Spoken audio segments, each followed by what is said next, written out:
Hello students, welcome to the YouTube channel of Gyan Tripti college.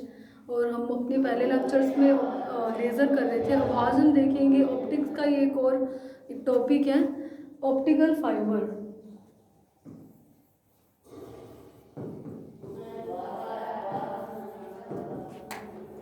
Optical fibre को हिंदी में बोलते हैं प्रकाशित तंतु। ये क्या होता है ये आपने पहले पढ़ा होगा।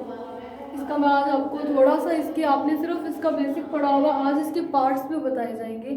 तो ऑप्टिकल फाइबर जो है बेसिकली केबल की तरह ही होता है। इसका यूज़ क्या किया जाता है, सिग्नल्स को ट्रांसफ़र करने में। जैसे कोई भी सिग्नल है उसे किसी भी, जैसे इलेक्ट्रिक सिग्नल है तो इसे क्या करते हैं, किसी भी डिवाइस से या किसी भी टेक्निक से क्या करते हैं, लाइट सिग्नल में बदल कर ऑप्टिकल फाइबर केबल से एक जगह से दूसरी जगह में ट्रांसफ़र किया जाता है। यानी कि लंबी दूरियों पर सिग्नल को भेजने के लिए ऑप्टिकल फाइबर केबल का यूज़ किया जाता है।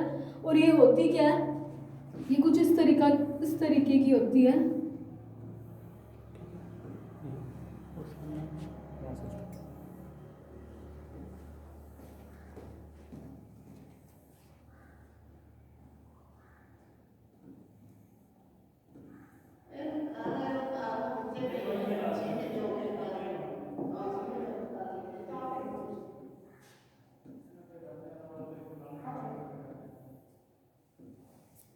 इसका जो ये पार्ट होता है इसे बोलते हैं कोर, जिसे हिंदी में कहते हैं क्रोड। और ये जो होती है ये एक इसके ऊपर पॉलिश की जाती है, या फिर एक ऐसा मीडियम इसके ऊपर उसकी पॉलिश की जाती है जिसका जो रिफ्रैक्टिव इंडेक्स हो यानी कि अपवर्तनांक हो वो कोर से हमेशा कम हो, जिसको बोलते हैं क्लेडिंग। क्लैडिंग को हिंदी में बोलते हैं परिनिधान। और ये जो होता है ये होता है आउटर मोस्ट पार्ट, जिसे बोलते हैं जैकेट। इसको हिंदी में भी जैकेट ही बोला जाता है। तो ये क्या करता है, जैकेट इस ऑप्टिकल फाइबर केबल को सेफ्टी के लिए रखा जाता है, ताकि जो फाइबर केबल है, जो ये ऑप्टिकल फाइबर है वो सेफ रहे, उसको कुछ बाहर से इन्वायरमेंटली या किसी भी तरीके का कोई भी नुकसान ना हो। तो देखो, एक इसका पार्ट होता है वो होता है कोर, और दूसरा इसके ऊपर एक ऐसे मीडियम की, एक ऐसे पदार्थ की लेप किया जाता है या फिर ऐसा लगाया जाता है जिसका अपवर्तनांक, मान लो इस क्लेडिंग का अपवर्तनांक है N2, कोर का है N1। वो इस प्रकार किया जाता है कि N1 जो है वो N2 से ज़्यादा हो। ये क्यों होता है, अगर ये कंडीशन होगी तभी TIR, टोटल इंटरनल रिफ्लेक्शन, पूर्ण आंतरिक परावर्तन हो सके। उसके लिए पहले हम देखेंगे TIR क्या होता है। टोटल इंटरनल रिफ्लेक्शन यानी कि पूर्ण आंतरिक परावर्तन, या TIR क्या होता है। हम देखते हैं कि ये हमने कोई सरफेस मान ली और ये क्या हुआ, नॉर्मल हुआ, अभिलंब हुआ। अब देखो, ये मान लिया कि ये सघन माध्यम है, ये मान लिया विरल माध्यम है। सघन माध्यम का अपवर्तनांक मान लिया N1 और विरल का क्या मान लिया N2। देखो, सघन माध्यम का सघन का अपवर्तनांक कैसा होता है, ज़्यादा होता है विरल से। और जब कोई भी रेस सघन से विरल में जाती है, प्रकाश किरण, तो क्या होती है, वो अभिलंब से दूर हट जाती है। तो देखो, मान लिया कि किसी एक एंगल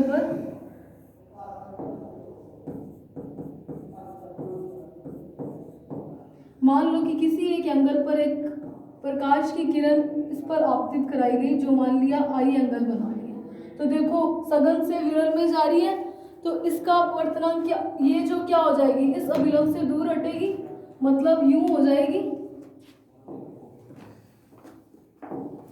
इसको मैंने मान लिया आई एंगल।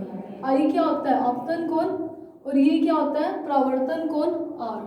अब देखो, मैं क्या करती हूँ कि एक ऐसे एंगल पर प्रकाश की किरण को आपतित करवाया, जिसको आपतित कराने पर जो बीम जो है, जो रे रिफ्लेक्ट हुई, परावर्तित हुई, यानी कि जो परावर्तित किरण थी वो बिल्कुल इस सरफेस पर ही आ गई, इस सतह पर आई। मतलब क्या हुआ, आपतन कोण जो परावर्तन कोण था इस केस में 90 डिग्री हो गया। यानी कि एक ऐसा केस जिस पर किसी कोण पर कोई किरण जो है आपतित करवाने पर परावर्तन कोण आर जो है वो 90 डिग्री हो जाए, तो उसके लिए आपतित कोण को हम बोलते हैं IC। IC होता है क्रांतिक कोण, क्रिटिकल एंगल। क्रिटिकल का सी लगाया। तो देखो क्रिटिकल एंगल क्या है, एक ऐसा एंगल जिस पर जब किरण परावर्तित हो तो उसका जो परावर्तन कोण क्या हो जाए, 90 डिग्री। अब इसके बाद अगर मैं एंगल को, यानी कि ये एंगल क्या हुआ, IC, अब अगर मैं IC से ज़्यादा के कोण पर अगर कोई किरण आपतित करवा रही हूँ, यानी कि ये एंगल क्या हुआ, I जो है, I आपतन कोण है, वो क्रिटिकल एंगल से क्रांतिक कोण IC से अगर ज़्यादा हो तो हम क्या देखते हैं कि जो किरण थी, परावर्तित किरण उसी माध्यम में वापस आ जाती है। ये क्या है, परावर्तित किरण, यानी कि जिस माध्यम में हमने आपतित करवाया था, परावर्तित किरण वापस उसी माध्यम में आ गई। इसे बोलते हैं टोटल इंटरनल रिफ्लेक्शन, यानी कि पूर्ण आंतरिक परावर्तन, उसी माध्यम के अंदर ही पूरी की पूरी किरण परावर्तित हो गई। तो देखो ये आपको पता होना चाहिए कि TIR क्या होता है, क्योंकि TIR पता होगा तभी आप ऑप्टिकल फाइबर जो है वो पढ़ पाएंगे। एक बार मैं आपको फिर से बता देती हूँ कि एक ऐसे एंगल पर किसी रे को आपतित कराना, किसी प्रकाश किरण को आपतित करवाना जिससे कि क्या है, परावर्तन कोण का मान 90 हो जाए, उस कोण को क्या कहा जाता है, क्रिटिकल एंगल या फिर क्रांति कोण। और जैसे ही किसी रे को क्रांति कोण से ज़्यादा पर, ये जो है क्रांति कोण से ज़्यादा कोण पर आपतित करवाई, तो वो जो प्रकाश की किरण होती है वो वापस उसी मीडियम में वापस आ जाती है जिस माध्यम में हमने आपतित करवाई थी। तो इस घटना को बोलते हैं पूर्ण आंतरिक परावर्तन। तो देखो अब ऑप्टिकल फाइबर में जो है TIR का कॉन्सेप्ट यूज किया जाता है, क्योंकि जैसे ही इसमें कोई लाइट आपतित करवाई जाती है तो उसका बार बार TIR करवा करके उसे एक जगह से दूसरी जगह भेजा जाता है। अगर TIR नहीं होगा तो ये क्लेडिंग में चली जाएगी। देखो क्लैडिंग का ही अपवर्तनांक अलग है ना। अगर देखो मान लो मैंने यहाँ पर ये मान लो क्लैडिंग है इसके ऊपर,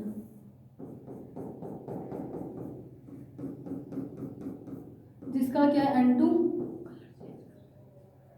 ये है N1 और ये मान लिया N0। N0 से कोई आ रही है, ये मान लिया इसका एक्सिस, यहाँ पर कोई आपतित हो रही है। तो जैसे ही आपतित हुई तो देखो क्या होगा, अपवर्तनांक कैसा लिया जाता है कि कोर का हमेशा किससे, क्लैडिंग से ज्यादा होता है और बाहर वाला भी ज्यादा होगा। तो जैसे ही होगी तो ये इस नॉर्मल से दूर हो जाएगी, इस पे स्ट्राइक करेगी। अब देखो अगर मैंने TIR नहीं करवाया, मतलब ऐसा एंगल नहीं हुआ जो क्रांति कोण के मान से ज्यादा हो, तो क्या हो जाएगी, वो वापस क्लैडिंग में चली जाएगी। अगर वो क्लैडिंग में चलेगी तो सिग्नल का क्या हो गया, लॉस हो गया यहाँ पर। इसलिए जो ऑप्टिकल फाइबर है उसमें TIR कॉन्सेप्ट का यूज किया जाता है, यानी कि इस एंगल को यहाँ पर जिस एंगल पर डाला जाता है उसे बोलते हैं एंगल ऑफ एक्सेप्टेंस। इसे मैं θA से अगर मैं डिनोट करूं, A का मतलब है एक्सेप्टेंस, मतलब किसी ऐसे एंगल पर डालना जिससे कि क्या, क्योंकि ये वाला पार्ट भी प्ले करेगा, जिससे कि क्या होगा, ये वाला एंगल जो है वो चेंज हो जाएगा क्योंकि अभिलंब से दूर हटेगी। और ऐसे एंगल पर डाला जाता है जिससे यहाँ पर जैसे स्ट्राइक हो तो क्रिटिकल एंगल से, यानी कि क्रांति कोण से ज्यादा मान हो जाए। अगर क्रांति कोण से कम होगी तो वो क्या हो जाएगी, क्लैडिंग में चली जाएगी। इसलिए यहाँ पर TIR कॉन्सेप्ट का यूज किया जाता है। अब देखते हैं हम ऑप्टिकल फाइबर के टाइप।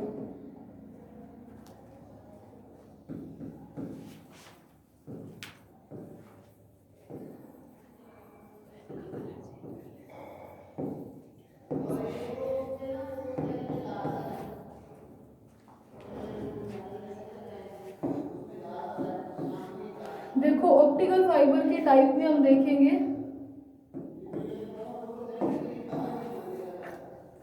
जो ऑप्टिकल फाइबर है वो दो टाइप की होती है नॉर्मली। एक तो होती है स्टेप इंडेक्स फाइबर और दूसरी होती है ग्रेडियंट इंडेक्स फाइबर।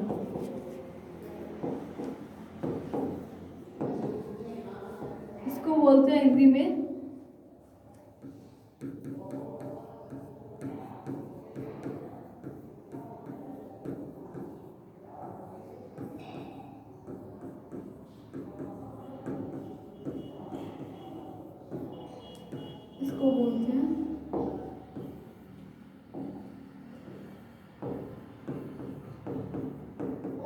प्रवणता अपवर्तनांक तंतु।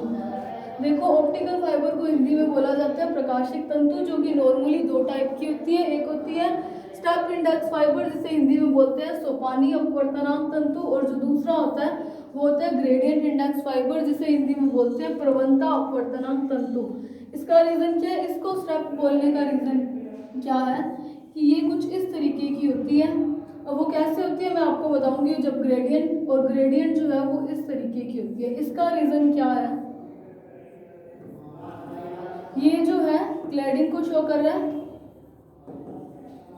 ये शो कर रहा है कोर को, इसमें भी ये वाला पार्ट नीचे वाला भी क्लैडिंग को शो कर रहा है, ये कर रहा है कोर को। तो देखो इन दोनों का, इसका देखो एक स्टेप की तरह होने का रीजन ये है कि जो कोर होता है, ये कोर है, ये क्लैडिंग है, कोर का जो अपवर्तनांक होता है n1 ले लो या n0 जो भी ले लो, वो क्या है पूरे के पूरे कोर में सेम होता है स्टेप इंडेक्स में। जबकि ग्रेडियंट में क्या होता है, ग्रेडियंट में क्या होता है, मान लो कि ये इस कोर का जो है सेंटर है या रेडियल एक्सिस है, इस एक्सिस से त्रिज्यीय अक्ष है, जैसे ही ऊपर जाते हैं तो जो रिफ्रैक्टिव इंडेक्स होता है वो घटने लग जाता है, यानी कि ऊपर जाने पर जो अपवर्तनांक है वो कम हो जाता है, मैक्सिमम अपवर्तनांक यहीं पर होता है। वैसे इसके भी नीचे जब जा रहे हैं, यानी कि जैसे जैसे इस त्रिज्यीय अक्ष से इस रेडियल एक्सिस से डिस्टेंस कम होती है तो ग्रेडियंट इंडेक्स में क्या हो जाता है, अपवर्तनांक घटने लगता है। ये जब अपने पढ़ेंगे तब मैं आपको बताऊंगी। तो देखो इसमें बस मेनली रीजन यही है कि अपवर्तनांक घट रहा है, यहाँ पर देखो पीक मैक्सिमम आ रहा है, तो यहाँ पर मैक्सिमम होने के कारण हमने ऐसा शो करा है, फिर से घट रहा है। लेकिन कोर में क्या होता है, हर जगह देखो सेम है। अगर स्टेप इंडेक्स की बात करें तो ये इनका एक थोड़ा सा डिफरेंस है। तो इन दोनों को समझते हैं कि ये क्या होते हैं। उससे पहले TIR में आपको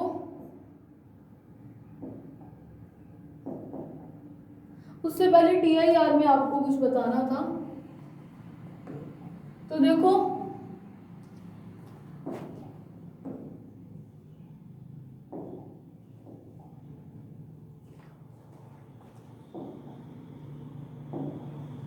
TIR में क्या था, हमने क्या ले लिया,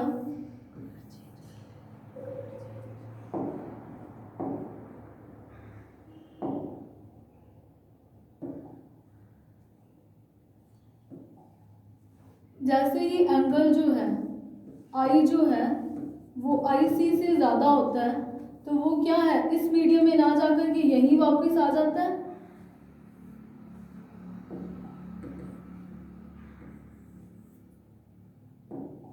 यही वापस आ जाता है, जिसको हम क्या बोलते हैं, TIR, टोटल इंटरनल रिफ्लेक्शन। हमें क्या पता है, स्नेल्स लॉ क्या होता है,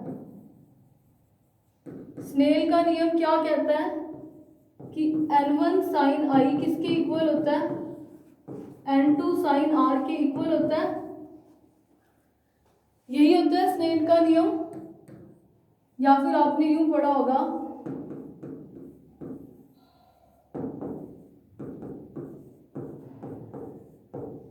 इंसिडेंट एंगल का साइन और रिफ्लेक्टेड एंगल का साइन थीटा वाला ले लो, तो वो किसके होता है, इन दोनों जो मीडियम है, इसका मान लो n1, इसका मान लो n2, उनके क्या है, रेशो के इक्वल होता है। यही होता है Snell's law.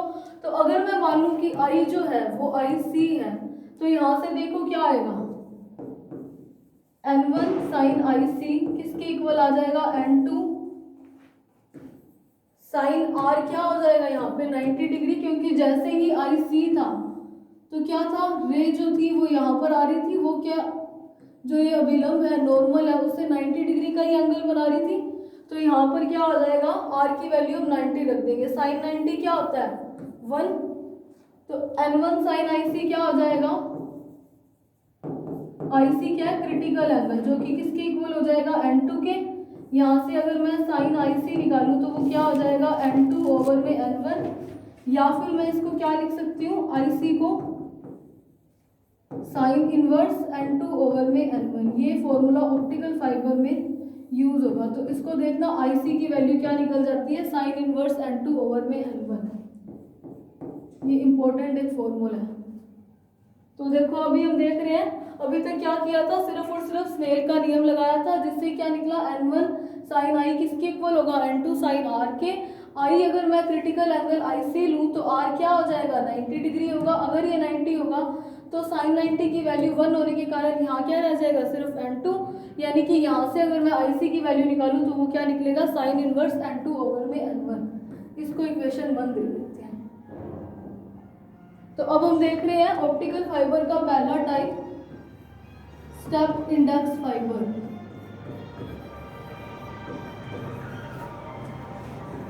Step index fibre को हिंदी में बोलते हैं सोपानी अपवर्तनांक तंतु। तो देखो इसमें क्या होता है, ये मान लो कोर है, ऑप्टिकल फाइबर के दो पार्ट थे, कोर क्लैडिंग। कोर का अपवर्तनांक कैसे लिया जाता था, हमेशा क्लैडिंग से ज्यादा लिया जाता था। ये मान लो क्लैडिंग है जिसका मैंने ले लिया n2, इसका मैंने अपवर्तनांक ले लिया n2। ये जो है क्लैडिंग है, ये क्या है, कोर। क्लैडिंग को हिंदी में बोलते हैं परिनिधान, कोर को बोलते हैं क्रोड।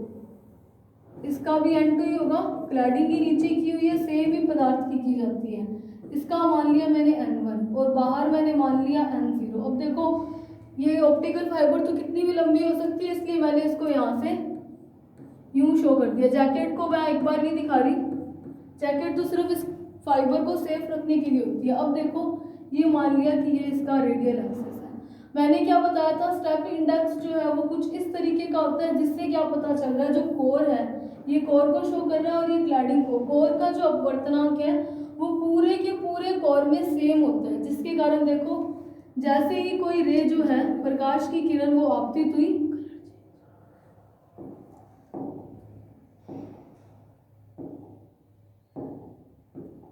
तो देखो जैसे ही प्रकाश की किरण आपतित हो रही है तो वो किस एंगल पर आपतित होती है, कुछ ऐसे एंगल पर आपतित होती है जिसके कारण क्या है, यहाँ पर क्लैडिंग में सिग्नल ना जाकर के क्या कर दे, टोटल इंटरनल रिफ्लेक्शन करवा दे। क्योंकि जिस एंगल पर आपतित हो रही है तो आई भी तो देखो यहाँ से आई है, आई से तो आर डिसाइड हो रहा है। अगर आई वेरी कर रहा है तो हमने क्या देखा था, आई जब आई सी हुआ तो आर 90 हो गया, आई सी से ज़्यादा हुआ तो आर इसी एंगल इधर डायरेक्शन में हो गया, यानी कि 90 से भी बढ़ गया। तो मतलब जो हमारा एंगल ऑफ इंसिडेंट था, आपतन कोण था, उस पर परावर्तन कोण निर्भर कर रहा है।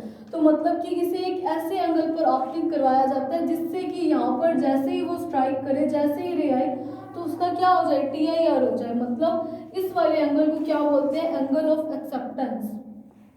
तो देखो यहाँ पर अब ऐसे एंगल पर इसको जैसे ही आपतित करवाते हैं, देखो जो n0 है इसका अपवर्तनांक भी n1 से ज़्यादा होता है। अगर देखो ज़्यादा अपवर्तनांक वाले माध्यम से कम में जाती है तो वो क्या होगी, अभिलंब से दूर हट जाएगी, तो वो कुछ इस तरीके से बेंड हो जाएगी। इसको मैं मान लेती हूँ एंगल अल्फा, सॉरी इसको मान लिया एंगल अल्फा, इसको मान लिया एंगल बीटा।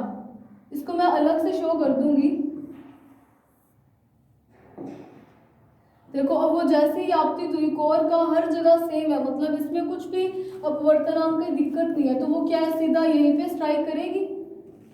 ये मान लिया बीटा एंगल, यहाँ पर मान लिया गामा एंगल से आ रही है, ठीक है। इसको मैं एक अलग शो कर रही हूँ, इसको मैं नाम दे रही हूँ ए बी और सी। इसको मैं इस ट्राइंगल को यहाँ बना रही हूँ,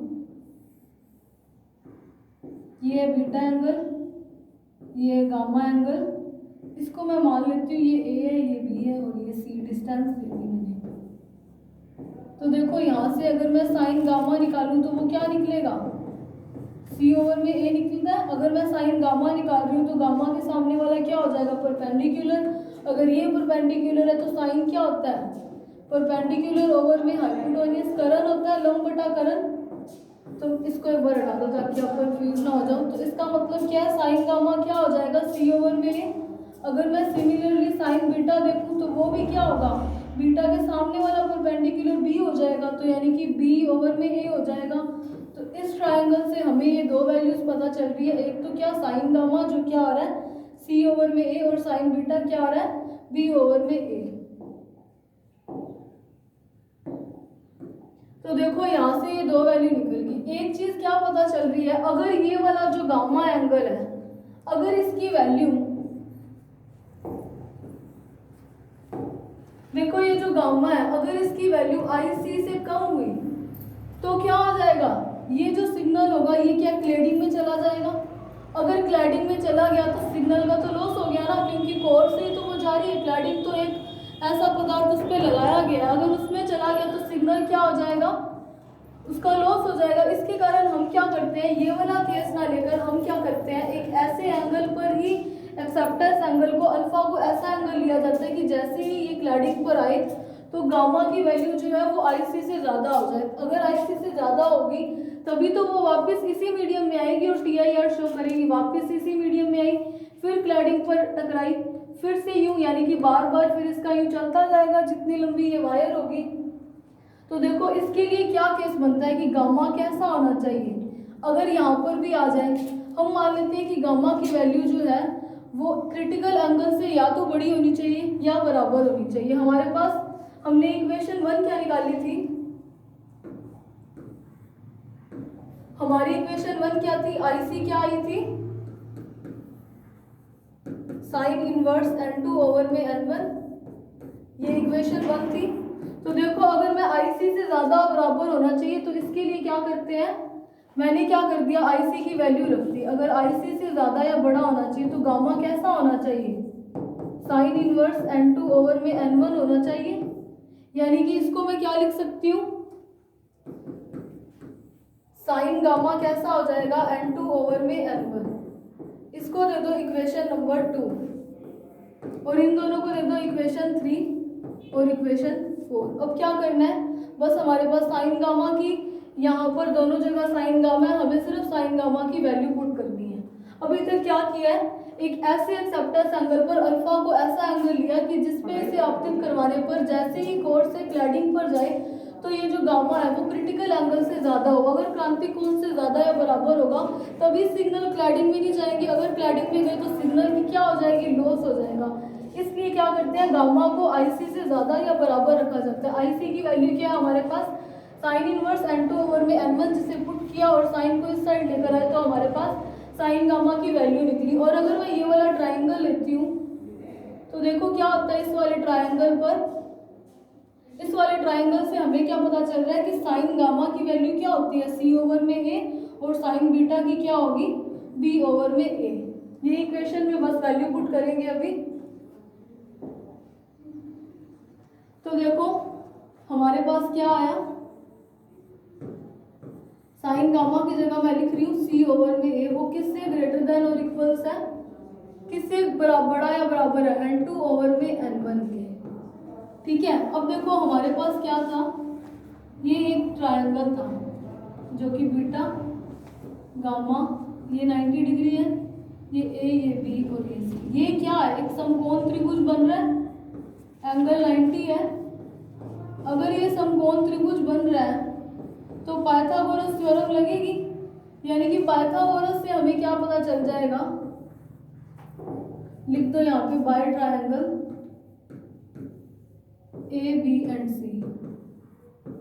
पाइथागोरस थ्योरम लगाएंगे जब तो क्या पता चलेगा, A स्क्वायर किसके बराबर होगा, B square plus C square के। तो यहाँ से देखो हमें किसकी वैल्यू चाहिए, C ओवर में A की, तो मैं इसका A स्क्वायर का डिवाइड लगा देती हूँ तो क्या आ जाएगा, ये आ जाएगा। यहाँ से मुझे किसकी वैल्यू चाहिए, C ओवर में A की चाहिए, तो मैं इसको एक साइड रखकर इस वाले को इधर ले जाती हूँ। तो यहाँ से C ओवर में A की हमारे पास एक वैल्यू आ गई जो कि क्या निकली, 1 माइनस B स्क्वायर ओवर में A स्क्वायर। इसको दे दो इक्वेशन नंबर 6 या जो भी नंबर बन रहा था इसको दे दो 7। अभी तक हमने क्या किया है, सिर्फ और सिर्फ क्रिटिकल एंगल से ज़्यादा होने के कारण हमने क्या, सिर्फ IC की वैल्यू हमारे पास क्या थी, साइन इनवर्स N2 ओवर में N1, और इस वाले ट्रायंगल से साइन को इधर लेकर जब जाएंगे तो साइन गामा की वैल्यू पुट की है। साइन गामा की वैल्यू हमारे पास C ओवर में A थी, और इस ट्रायंगल पर जब हमने पाइथागोरस प्रमेय लगाई, पाइथागोरस थ्योरम लगाई, तो हमारे पास क्या है, हमने उससे C ओवर A की वैल्यू निकाली। तो देखो इक्वेशन 7 से क्या हो जाएगा, इक्वेशन 6 में रखते हैं, तो देखो बाय इक्वेशन 7 and 6, 7 और 6 से हमें क्या मिलेगी, C ओवर में A जो है उसको मैं क्या लिख सकती हूँ, इसकी जगह मैं सीधा ये लिख सकती हूँ 1 ओवर में under root 1 minus A B square over में ए स्क्वायर किससे बड़ी या बराबर हो जाएगी, ये n2 है, n2 ओवर में n1 के। तो यहाँ से देखो इसको सॉल्व करती हूँ तो b ओवर में a, देखो मैंने स्क्वायर कर दिया दोनों साइड,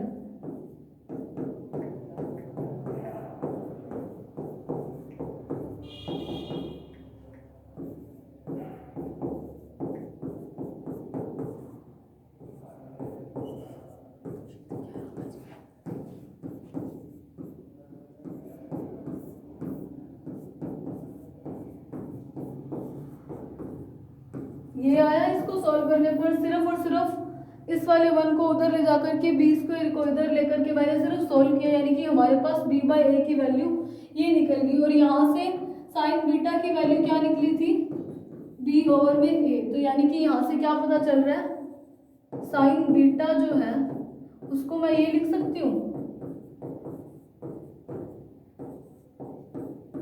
ये लिख सकती हूँ। मैंने सिर्फ n1 स्क्वायर को इधर एलसीएम लेकर के इसको बाहर जब लेके आएंगे रूट से तो डिवाइड में 1 बाय n1 रह जाएगा। अगर 1 बाय n1 रहता है तो मैंने उस n1 को उस साइड भेज दिया, यानी कि ये हमारे पास एक वैल्यू निकल गई जो कि क्या है, n1 भी कोई नंबर है और n2 भी कोई नंबर है, यानी कि ये क्या एक संख्यात्मक मान है। इस संख्यात्मक मान को बोला जाता है न्यूमेरिकल अपर्चर NA। तो ये क्या हुआ, न्यूमेरिकल अपर्चर। हमने क्या देखा अभी तक, सिर्फ और सिर्फ कि देखो जैसे ही इसमें सिग्नल को हम कैसे आपतित करवाया जाता है प्रकाश की किरण को, कि जैसे ही वो कोर से जैसे ही वो बाहर से क्लैडिंग में जाए और क्लैडिंग से जब वो कोर पर आपतित हो तो कोर से क्लैडिंग पर जब वो आपतित हो तो इस प्रकार आपतित हो कि क्या हो जाए, उसका TIR हो जाए। और ये प्रोसेस क्या है, बार बार चलती रहेगी और हमें सिग्नल मिल जाएगा। इसमें सारा सेम होने के कारण क्लैडिंग का अपवर्तनांक कोर का अपवर्तनांक सेम होने के कारण ही इसे स्टेप बोला जाता है, क्योंकि यहाँ पर एक स्टेप बन जाता है। तो ये हुआ हमारा स्टेप इंडेक्स फाइबर। अब हम देख लेते हैं ग्रेडियंट इंडेक्स फाइबर।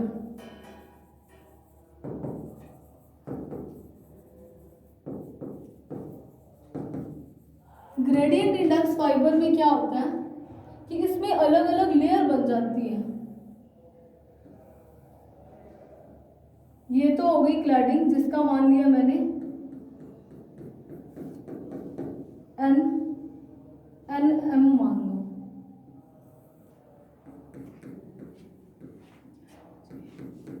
और ये क्या हुआ, कोर इसका, और ये बार मैंने मान लिया N0। इसमें क्या होता है, ये लेयर्स में हो जाता है, यानी कि जैसे ही मैंने बताया था इससे डिस्टेंस बढ़ती है तो क्या हो जाता है, अपवर्तनांक घटने लग जाता है। तो यहाँ पर मान लो मैक्सिमम N1, फिर N2, फिर N3 और ऐसे क्या ऊपर घटता जाता है। सिमिलरली नीचे आ जाता है N2, N3 and so on. तो इसमें किस तरीके से होता है मैं आपको एक अलग से शो कर देती हूँ।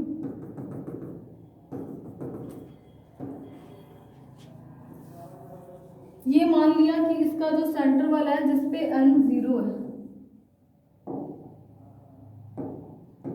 तो यहाँ पर देखो जैसे ही बाहर से कोई आई प्रकाश की किरण तो देखो अलग अलग अपवर्तनांक होने के कारण अलग अलग मीडियम की तरह बिहेव करेगा। तो देखो N0 से जब N1 में आ रहा है, ज़्यादा से कम की हो रहा है तो क्या होगा, अविलंब से दूर हटेगी थोड़ी सी। फिर जब इस वाले जो लेयर पे पहुंचेगा जहाँ पर अपवर्तनांक ऊपर की ओर कम हो रहा है, इसका अपवर्तनांक जो है N1 जो है वो N2 से ज़्यादा होगा और N2 जो है वो N3 से ज़्यादा होगा। इसी प्रकार चलता रहेगा आगे। तो मतलब अब भी ज़्यादा अपवर्तनांक वाले से कम अपवर्तनांक वाले की तरफ जाने के कारण फिर से अविलंब से दूर हटेगी, दूसरी पर आएगी और फिर देखो यहाँ पर क्या एंड में ये क्या करेगी, फिर से दूर हटके क्लैडिंग पर चली जाएगी। क्लैडिंग पर भी एंगल वैसा लिया जाता है कि TIR हो जाए। अगर TIR नहीं हुआ तो ऑप्टिकल फाइबर में सिग्नल का लॉस होने के कारण सिग्नल भेज नहीं पाएंगे, तो फिर से ये क्या करेंगे, सेम प्रोसेस चलती रहेगी। यानी कि इस केस में क्या हो जाता है, जो हमें जो रे मिलती है ये मान लो इसका रेडियल एक्सेस है, ये मान लो इसका कोर है जिसका बार बार अलग अलग लेयर पे घट रहा है। तो यहाँ पर जो है हमें एक टाइप से जैसे ही कोई रे जो हम भेजते हैं तो वो इस तरीके से बार बार क्या है रिफ्लेक्ट होकर के हमें मिलती रहती है। ये पॉइंट सेम जगह पे मिलेंगे।